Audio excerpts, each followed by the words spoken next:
So let's read this question. The question says gametes are never hybrid. This statement is a law of. हमें बताना है कि जो gametes है कभी भी वो हाइब्रिड नहीं होती. ये स्टेटमेंट कौन सी लॉ से हमें मिली थी.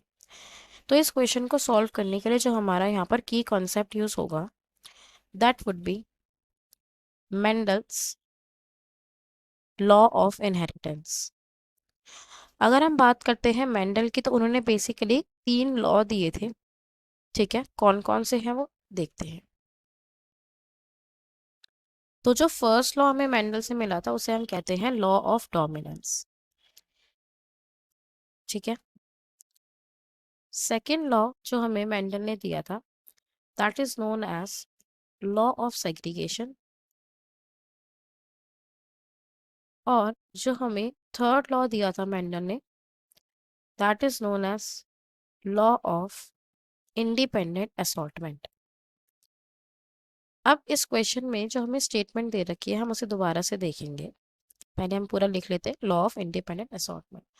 उसने कहा गैमीट्स आर नेवर हाइब्रिड. ये स्टेटमेंट किसने कही थी. अगर हम बात करें हमारे सेकेंड लॉ की that is law of segregation, वो ये कहता है कि जब भी गैमीट्स का फॉर्मेशन होता है, जब भी गैमीट्स का फॉर्मेशन होता है तो उस दौरान जो अलील्स हैं वो सेग्रीगेट हो जाते हैं. गैमीट फॉर्मेशन के दौरान किसी भी जीन के जो एलील्स हैं वो सेग्रीगेट हो जाते हैं. अगर जो अलील्स है वो सेग्रीगेट हो जाएंगे तो ऑब्वियस सी बात है अब जो हमारे पास जो गैमीट्स आएंगे वो कभी भी हाइब्रिड नहीं होंगे. उनमें कोई एक ही अलील होगा. ठीक है. जैसे अगर हम एग्जांपल के तौर पे समझे, मान लीजिए हम जो है एक जीन की बात कर रहे हैं वो है कैपिटल टी स्मॉल टी. ठीक है. ये क्या होता है, प्लांट हाइट के लिए रिस्पॉन्सिबल होता है. अब क्या होगा हम डिस्कस करें, जब गैमीट का फॉर्मेशन होगा तो इस कैपिटल टी स्मॉल टी से गैमीट कौन से बनेंगे, या तो कैपिटल टी या तो स्मॉल टी. यानी कि ड्यूरिंग गैमीट फॉर्मेशन इस जीन की जो ऑल्टरनेटिव फॉर्म्स है अलील की, वो अलील्स आपस में क्या हो जाएंगे, सेग्रीगेट हो जाएंगे. कैपिटल टी अलग हो गया और स्मॉल टी अलग हो गया. तो अगर हम यहाँ पे हम गैमीट देखें तो गैमीट क्या हो सकता है, तो कैपिटल टी हो सकता है या स्मॉल टी. तो दोनों ही कैसे हैं, सेपरेटेड है, वो हाइब्रिड नहीं होते. ठीक है. तो इस क्वेश्चन में हमसे यही पूछा गया था कि बताओ गैमीट्स आर नेवर हाइब्रिड. ये स्टेटमेंट कौन सी लॉ ने दी है. फर्स्ट में वो कह रहे डोमिनेंस नहीं.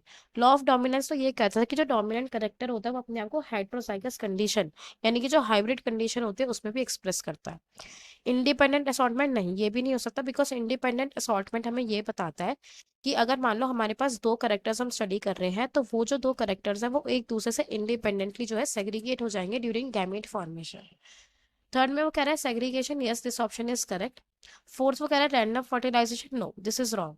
तो इस क्वेश्चन का जो हमारे पास करेक्ट आंसर आ रहा है that is option C. I hope you understood it well. Best of luck.